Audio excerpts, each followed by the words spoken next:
He's on fire. BW for the win. What you got? Couple things. Bag of money?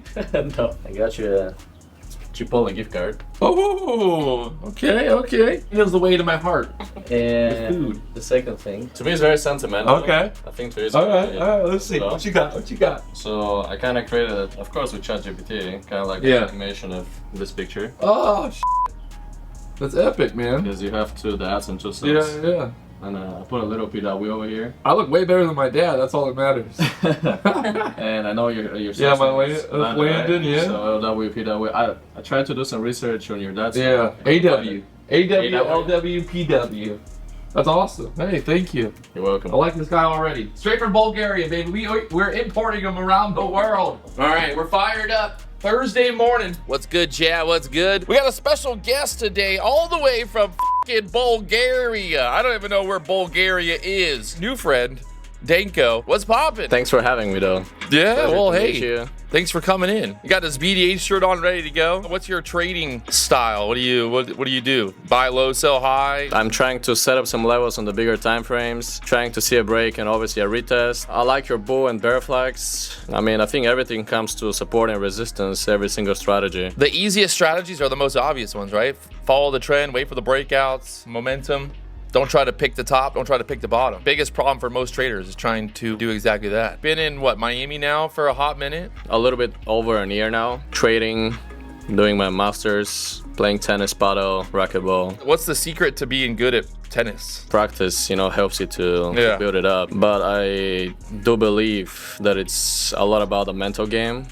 Because if you don't know how to deal with the psychology and whatever is going on in your head while you compete, it doesn't matter how good you are. You just gotta know how to react when you're under pressure. That's like trading. With tennis, you're gonna have the idea of like a drawdown, right? Like you're playing a match and maybe you're down a little bit. How do you stop yourself from going on tilt and blowing up your tennis account? It's a bit different, but there's that mental, right? Because how do you stop yourself when you're down a set or whatever it is? How do you stay focused and just even the best tennis players, you're gonna give up points, right? There's gonna be ups and downs, so you got to be able to weather that. Similar to trading. I think the first thing that you gotta do is just mull over and see what exactly happened in this set that you lost. Either change something or keep doing the same look at your thing. journal. What's the tennis social media world like? People in tennis world make fun of other tennis players all the time. Of course they do. Especially talking shit.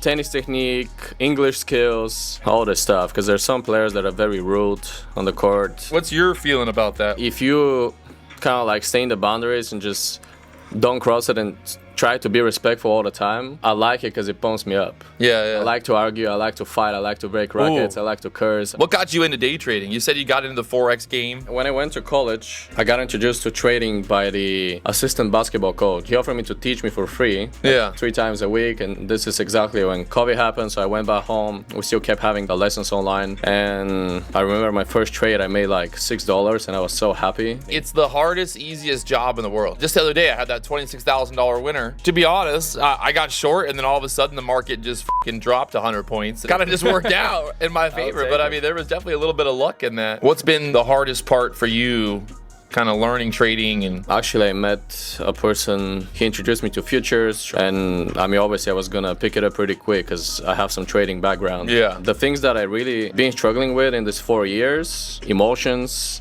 risk management, and discipline. That's always the story. People struggle with the emotions, the discipline. At the end of the day, everybody kind of has an idea of how to trade, right? You buy low, you sell high. Being able to stop yourself from FOMOing, being able to stop yourself becoming emotional, going on tilt, whatever that is. That's why most people fail, not because they don't know how to buy and sell. They fail because, well, the market is really, really good at suckering us into moves that we probably shouldn't take. At the end of the day, being a trader, you're going to have red days. Even the most profitable traders in the entire fucking world are going to have red days. You're going to go through the ups, you're going to go through the downs. Whoever follows their rules and strategy best, always they're the ones that That's who wins. Money. You have a 75, an 80, 60% win-loss ratio. You're gonna have some losing trades sprinkled in there here and there. Yesterday, I had a losing trade right at open. I think I took a $1,000 loss. Is a kind of a normal risk to reward for me. And then right away, the market bounced. I got long again, and then I made up that loss and more. Yeah. So I went from being down 1,000 to then being up 1,500. Are you trading smaller size or anything particular? Well, I like to go bigger, to be honest. Yeah. I mean, yesterday I was trying to go with 5 micros. Yeah. I usually like to go with 1 to 2 minis. Okay. Especially with this 150K straight to funder account, because the drawdown is 6,000. So, and it's also end of day. It's not trading, so it gives you the freedom to, I would say, experiment a little bit more, give yourself a little bit more freedom and room to, you know, for your setups to play out. The only problem with when you start, if you're only trading one mini, is like you can't really scale. You know, that's where it gets tricky sometimes. I prefer, if I can, like have 1 or 2, so that way I can take profit and get out, or vice versa.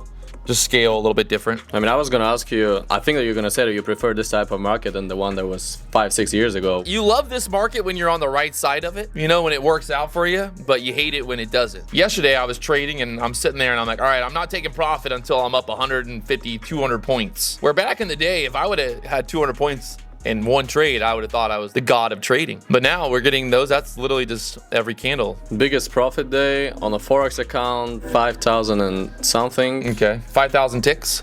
I fucking love like Europeans, just the way they see things, like, or they talk. It's so like different than Americans, because like you just said, yeah, I think they're beautiful. You know, they have very clear skins, no acne. Where like Americans would be like, yeah, man, they got big ass booties and they got some nice titties on them. I'm just happy that I was born with such a beautiful face, because, you know, if my face wasn't so beautiful, I don't know if I'd be where I'm at today, you know, so successful in life. Oh, Danko's long. I think it's gonna happen. To the moon. Boner candles. I'm the probably biggest hater of school. I don't know if you should say that on the live stream. ICE is coming. They're coming to the BDH right now. They're gonna come get Danko. Get him the out of here. He just admitted. I'm all legal, baby. I'd much rather talk to a trader who doesn't sound like an expert, but someone who actually like makes money, versus somebody who is like, yeah, well, Patrick, I've been studying the markets for the last 30 years, and what I've noticed is this is unprecedented. No one's got the experience to handle this market. That's why I think that's why some of, you know, like some of the newer traders and some of the younger guys are crushing it, because they've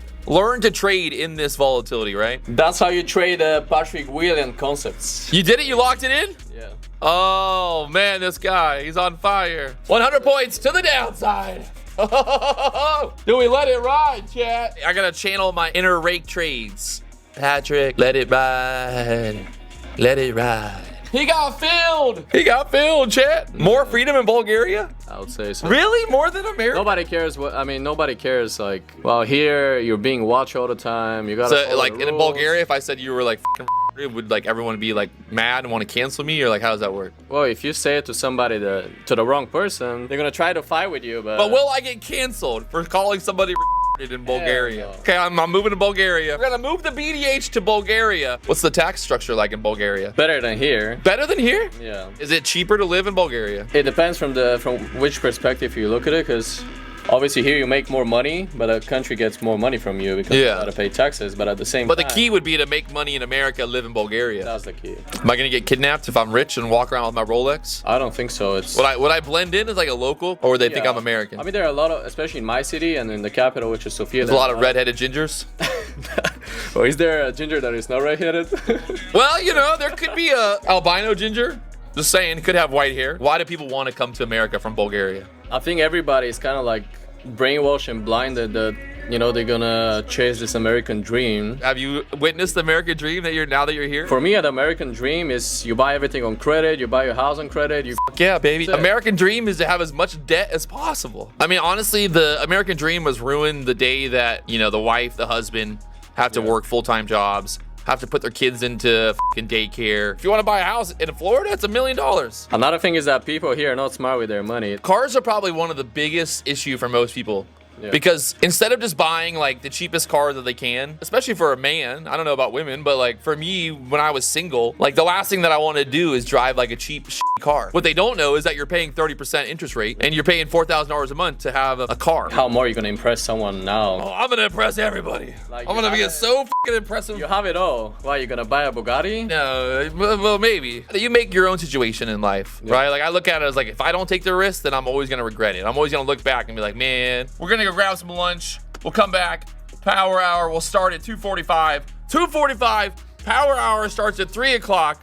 You know you want to be here, baby. You know you want to come see what all is going on at the BDH Live. So peace to the Middle East. Was the BDH smaller or bigger in real life? Definitely bigger. How was it on the live stream? Maybe a bit nervous in the beginning because it's, you know, like thousands of people watching and I'm not used to this. And no matter what you do, they're gonna say you suck. Yeah, I couldn't care less. Had some good times. Let's grab some fucking lunch. Yeah, let's go. Dude, this guy coming up. Look, you see his car? Chat, look at this guy. Guy got a matte black. He showed up to the BDH dressed appropriately. Well, representing the BDH all around the world. Where'd you get that shirt at? From the one and only pro firms. Oof. I gotta pick up my McLaren tomorrow. I'm excited about that. 765 LT, right? Yeah. And then I just bought a new truck too. I bought a TRX. How did you step up and just move forward with this? You know, it makes it easier if you're making it, obviously. Even in high school when I was like 16, 17, like I just never thought I would have a normal life. I was like, I'm gonna either film full time and edit and make videos. At one point I wanted to be like a fucking pro surfer. Like that was always like my childhood. Growing up, I wanted to be like a professional athlete. And then obviously I figured out that that wasn't a reality. And I wasn't even that good at filming really, but I was good at just being determined. I would always show up.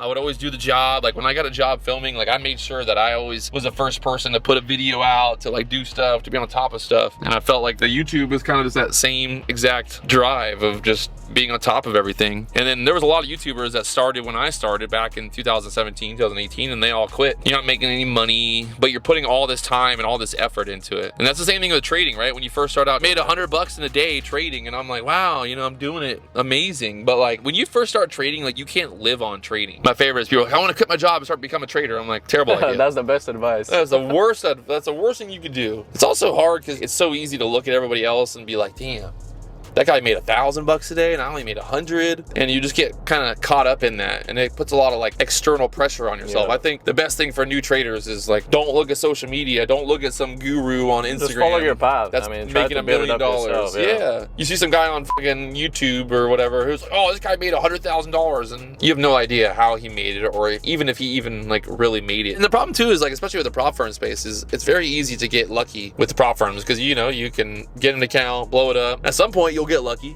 You know, you'll have that big day some point. Are you gonna be able to keep that long enough to take it out and make a payment out of it? I don't know if it happened to you, but like you'll pass an eval because the market's like really good, like good action. And then the next day you go to activate it, and then the next day the market sucks. Yeah. And now it's like your first day, you're in the funded account for the first time ever, and you're all excited, and you're like, oh my God. And then you end up just blowing it up because like you put too much fucking pressure, you know, like on yourself. The profit targets, they with you because you're in the eval and it's like, I gotta make $9,000. I've done it a million times, like 150K eval, and you get to like 158,000, you're up $8,000 total. Yeah. And you're like only $1,000 away, and what do? You YOLO, and you're like can lose the account when you're $100 away from passing it. Just living our best lives. Chipotle, baby. Trading, Chipotle, back to trading, to the gym. Make money, eat. You work out today? Later, yeah. Later. He'll work out. I work out in the morning. I'm old. When you get older, you'll start working out in the morning. When you're younger, you sleep in. I don't know how you call yourself old. You're like 30, what? 36. 6? I'm old, man. I've done a lot of shit. I think as soon as I started trading futures, I was just looking at some videos on YouTube. I just saw a live stream, whatever, and I was like, oh, let me join that. And I was like, hey, let's watch this guy. Since then, I don't think that I actually missed a live stream. Oh, you know, when you went to Hawaii, you know, waking up at what, 3 in the morning, and they usually put you on a screen, like on another laptop right next to it. But when I went back home to Bulgaria, I just put you on the TV, and then my mom is like, who's this guy with the glasses? And I was like, it's a guy that you should know. When I tell my parents that you know, I'm coming to live stream with you, and then my mom was like, oh, that's the guy with the glasses, right? And I was like, yeah. The guy with the glasses, baby. Yo, we're back for Power Hour. Should have seen this guy, man. He fucking devoured 4 things of chicken. The Bulgarians, they live with a very simple motto. Seafood, eat food, because you might not know when you might get food again. What's going on, chat? How we doing? Who's alive? Who's dead? What a crazy move today. Look at that, all the way back up there to the opening range again. You want to say anything? Speechless. Speechless. He's over it too. I'm over it. There it is. Another day, another dollar. We'll be back tomorrow. Well, I'll be back tomorrow for Fresh Cash Friday. Maybe I won't. I don't fucking know. We'll see. Can I say it? Peace to the Middle East? No, you can't say it. Sorry, sir. You can say it. You're on. I'll see you guys later on. There you go. I sound like that. Peace to the Middle East. Well, that's a wrap. Heck of an experience. It's a wild market today. In the end of the day, we're still green, so. Yeah. That's all that matters. Green is good, but it's just hard. Watching the market make those moves, and you're like, do I want to get in? You want to make the money? Power Hour was just straight right power. A pleasure meeting you. It was a pleasure meeting you. We'll definitely have to do it again. I'm gonna get some tennis lessons from this guy at some point. Work on my tennis game. We can play some pickleball too. Pickleball. Oh, now I'm gonna whoop your ass at pickleball, boy. Another day, another dollar. BDH style. You gotta say anything back to the people in Bulgaria? Well, what can I say? Just follow your dreams. Not dreams, but just be yourself and follow your dreams, kids. Work on the. You never know where you might go. You might end up at the BDH one day. Actually, follow your goals, not your dreams, because you die with your dreams. Ooh, wow. 24 years old. Don't get involved in trading. It's not trade stuff. Terrible idea. That's why I tell everyone. Stay far away from trading. Thank you once again. Yeah, no, thank you, man. It was a pleasure. Well, there it is. Wrap it, Jason. Get it out of here.